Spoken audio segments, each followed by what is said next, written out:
Lockerbie bombing was the worst attack on UK soil since the Second World War, and there's never been anything as bad as it since. The scale of the devastation was extraordinary. في 21 من ديسمبر عام 1988 قرابة الساعة 7 مساء اختفت الرحلة 103 عن شاشات الرادار فجأة. كانت طائرة بان آم التي تحمل على متنها 259 راكباً قد انطلقت من مطار هيثرو في لندن عابرة المحيط الأطلسي باتجاه مطار جون اف كينيدي في نيويورك. وخلال دقائق معدودة سمع أهالي مدينة لوكربي الاسكتلندية صوتاً مدوياً.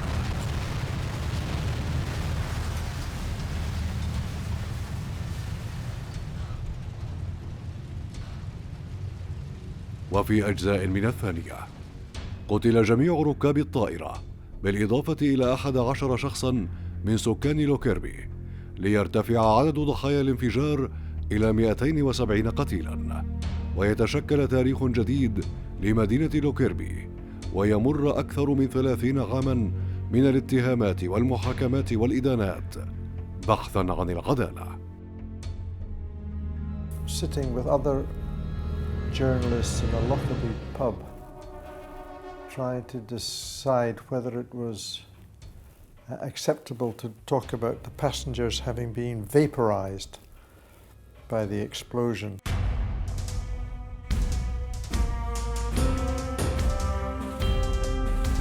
Yes, people have to be punished. Mr. McGrahy committed a heinous crime and deserved to be punished. Equally, he was terminally ill, he was going to die. He was not going to be a threat to anybody else.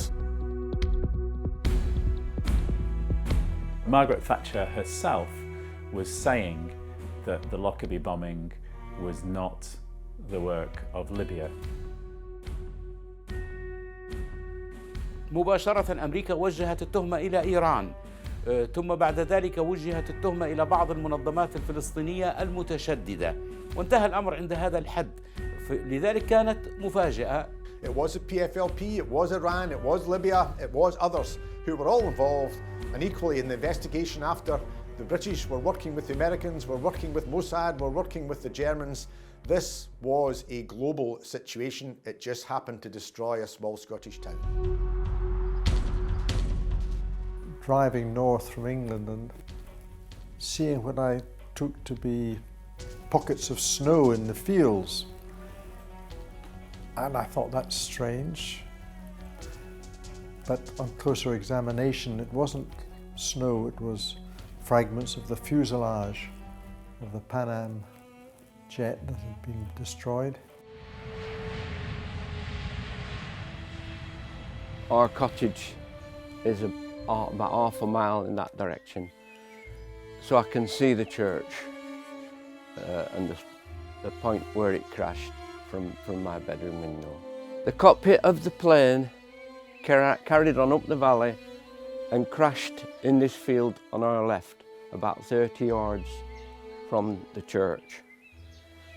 Inside that cockpit was the pilot, the co-pilot, the navigator, and still several passengers sat in their seats. Houses were destroyed, people were killed. Other parts of the town were very badly damaged as well. And all around, particularly to the east of the town, for many, many miles, there was debris from the aircraft and there were dead bodies.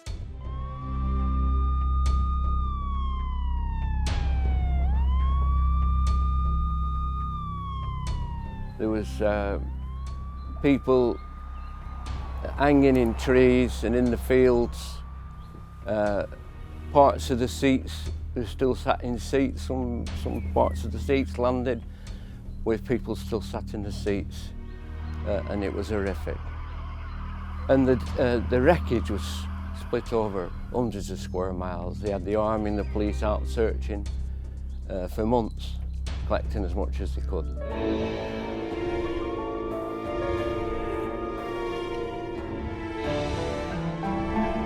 It was not just the victims' relatives who suffered, but the whole community suffered. There was another thing that made it easier for us, I think.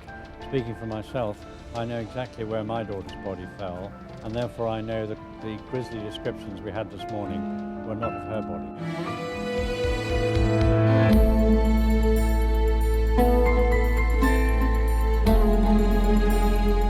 Lots of were Americans on the plane. They were also from all over the world. And there's another lady buried in that end from, I think she's South American. So, and an English young girl buried on that side of the, her father was a reverend in the Midlands, and she's buried in here. So there are people buried. There's a memorial, this hut there, that's a memorial, a small memorial. The large memorial, the proper memorial in Lockerbie itself.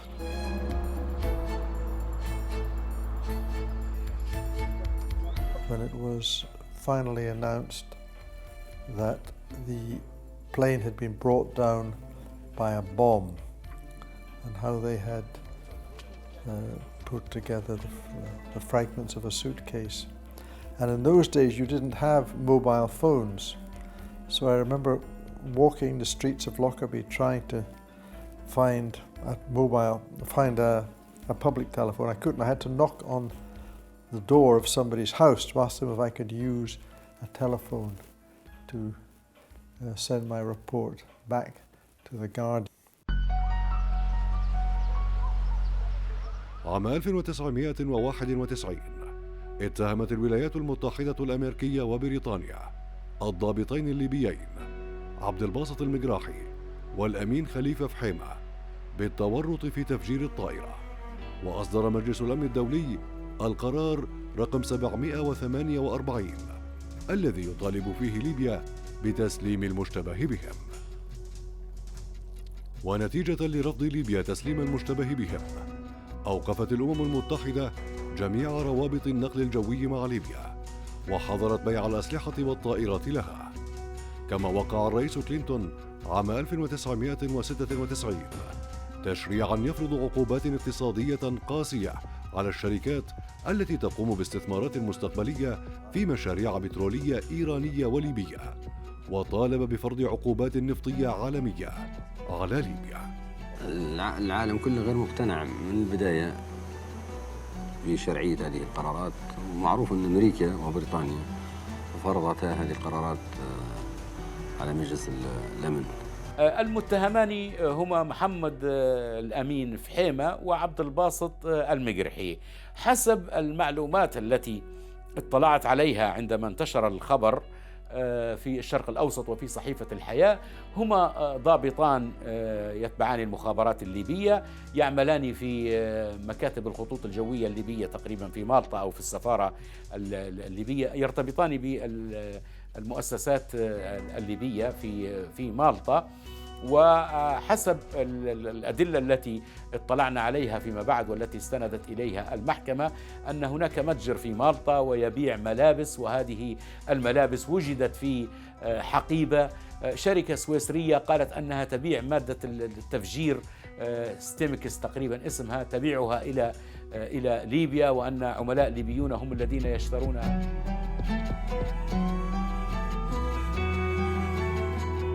The original evidence that was uncovered seemed to suggest that the bombing was the work of Iran and some proxy terrorist groups that it hired. This included the fact that the bomb was apparently in a Toshiba radio cassette player, and the group, the Popular Front for the Liberation of Palestine General Command, who were based in Syria and sponsored by Iran, were also making bombs designed to blow up aircraft in Toshiba radio cassette players. أعتقد أن القضية من البداية لم تكن قضية جنائية بحتة، وإنما كانت السياسة في صلب هذه القضية. تم استبعاد إيران بشكل مؤقت.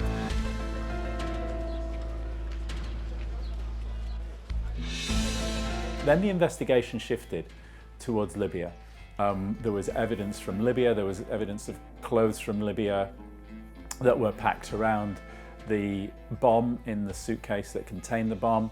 Then there was some evidence, eyewitness evidence from the shopkeeper who sold the clothes, who partially identified Abdelbasit al-Megrahi.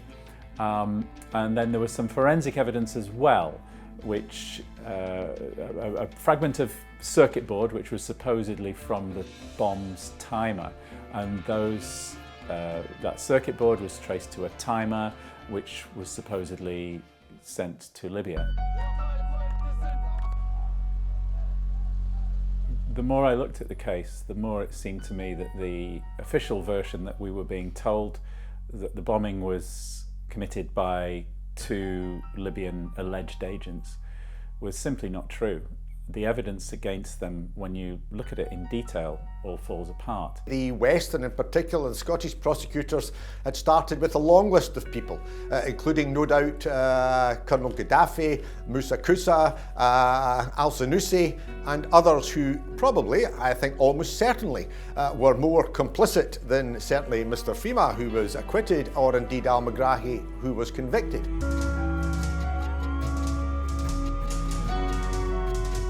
What we now know is that the eyewitness evidence that put Abdelbasit al-Megrahi in the shop buying those clothes was actually very faulty, because the shopkeeper identified a man who was much older and bigger than Mr. Megrahi.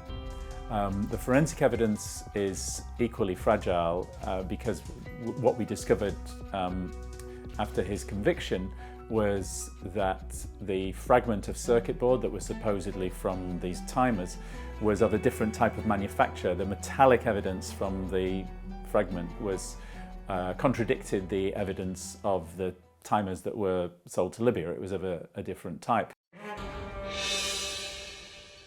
6 months before Lockerbie, the American Navy shot down an Iranian civilian airliner with 290 people on board over the Gulf, and Iran at the time swore revenge.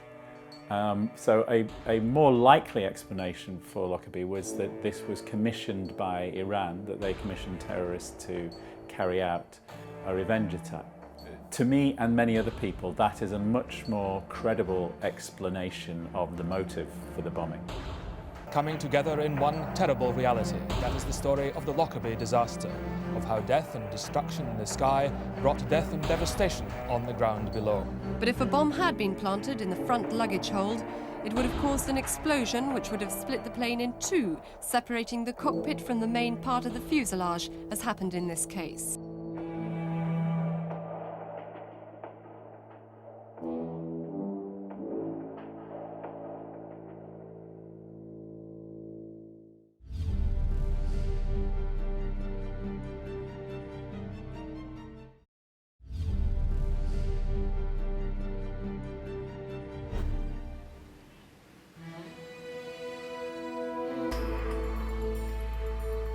نتحدث فقط لأن الموضوع يتعلق بمواطنين ليبيين، ولكن لا علاقة للدولة الليبية بهذا الموضوع منذ البداية، وتم استخدام الأمم المتحدة استخداما قسريا في ذلك الوقت، وأصدروا قرارات حظر جائرة ضد الشعب الليبي. قضية لوكربي تعتبر قضية عادلة، وإحنا حاجة قررها المؤتمر الشعبي العام، قرارات المؤتمر الشعبي أن ما نسلموش لأمريكا لبريطانيا، ونسلموه دولة محايدة وبضمانات نقبلها، وإحنا دولة محايدة وعدة سيادة وعندنا قانون، وما كان أمريكا وبريطانيا بيتحدوا، احنا أهلا وسهلا نتحدوهم. نطالبوا بحكم عادل ويظل في بلادنا. أعداد العدة الرجعية المرتدة.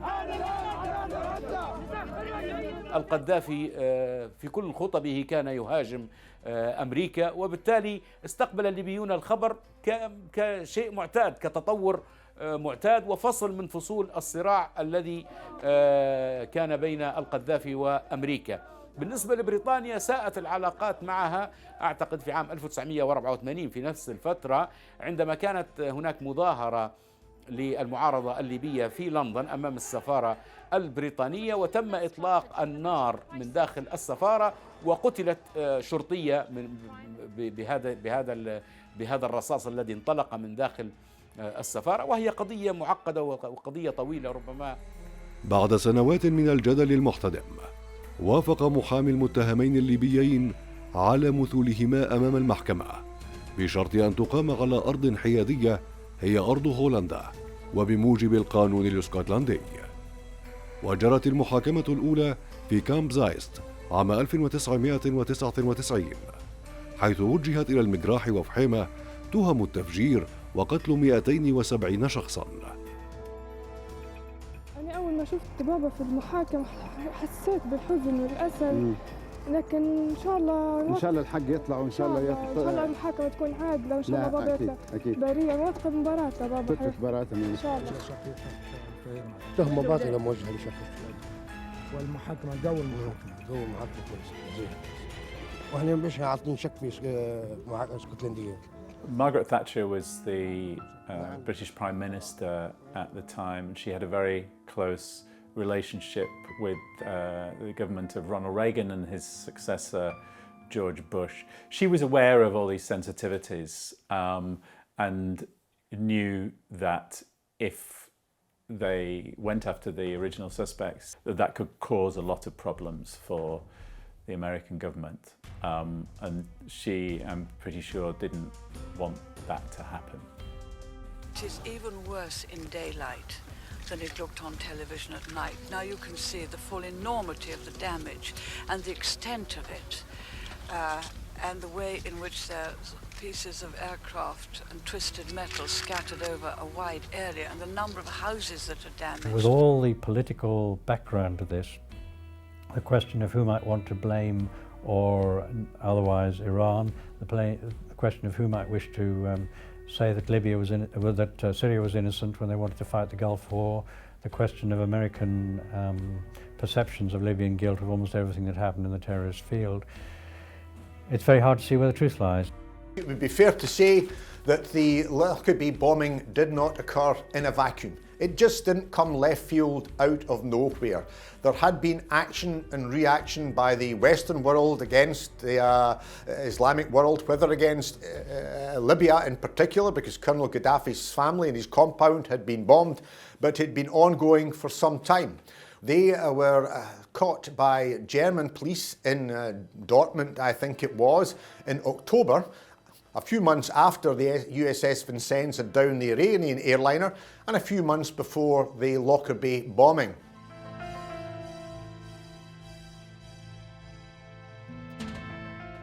The Americans also were obsessed with the issue of the hostages that were held in Lebanon, often by Iranian and Syrian proxy groups, and they didn't want to do anything that would endanger those hostages. They knew that if they attacked Iran and Syria, it was like poking a hornet's nest. They were going to get stung, whereas Libya was a much easier target. A very difficult day, because it was a very difficult day to my client also, because he is confident, as I am very confident, of his innocence, and we are trying to find fairness, justice, but we don't find it till now. But we will continue. تمت إدانة عبد الباسط وحكم بالسجن، وتمت تبرئة فحيمة.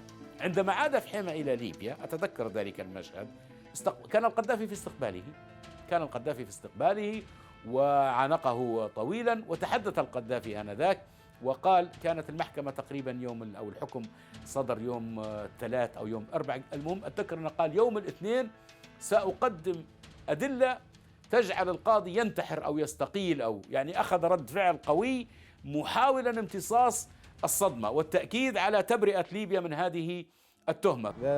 His wife, she is visiting him, and we are preparing ourselves if they give us permission to see him, to say bye-bye before he is leaving to Scotch. You were surprised? Yes, we are very surprised about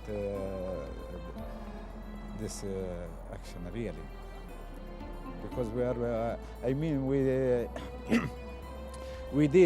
we talk also with the victim family, and also they didn't accept such action. I became advised that Abdel Basset al-Makarahi was had been diagnosed as having prostate cancer and that it was incurable. He was some time off from death at that stage, but it was notified because he was clearly a high-profile prisoner within the Scottish prison estate. Matters began to accelerate in 2009 as clearly his condition began to deteriorate. I do believe in compassion. I also believe in forgiveness. Nothing can atone for what Mr. al-Meqrahi was convicted of, but he was a sick man, terminally ill. He would pose no danger to us or any other community. And on that basis, I followed the rules and guidance which he was allowed home. الخبر مفرح جدا. الخبر ما فيش شك يعني يطلج الصدور يعني لكافة أبناء الشعب الليبي وليس الشعب الليبي فقط ولكن كل المناصرين للعدالة في العالم. The images that we saw in Libya yesterday were outrageous and disgusting. Worldwide, as allies with the US government and the UK government, we cannot tolerate a convicted terrorist going free on the basis of evidence that may well have been fraudulent. هذا هو الفرح الكبير لأن عبد الباسط المقرحي لما هو طبعا احنا كوجهة نظر أن إنسان هدايا بريء.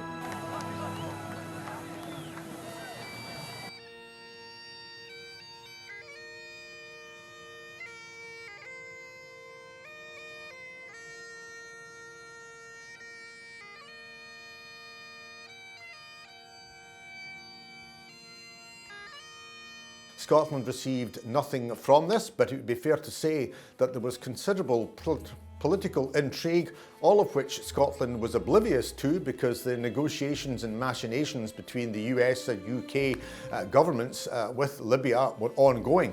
But Scotland was entirely out of the loop. I think the appearance of Mr. al-Meqrahi on our television screens is a further reminder that a great mistake was made when he was released. The Prime Minister and I, when we were in opposition, both strongly disagreed with that decision. The United Kingdom was seeking a deal with BP, with Libya. The United States was equally seeking oil and gas deals as well as seeking a friend in Colonel Gaddafi against what they saw as the threat from Islamic terrorism.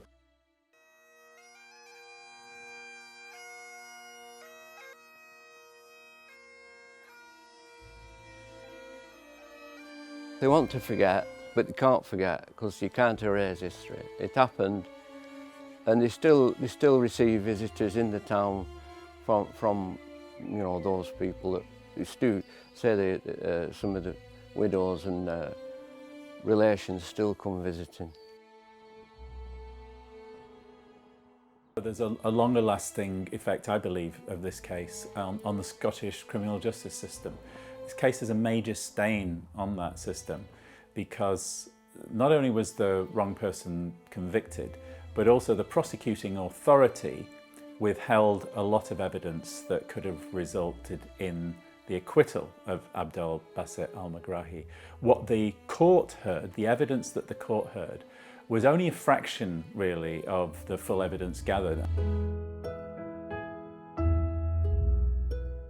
This is the Lockerbie Air Disaster Remembrance Room, or we call it the Memorial Room.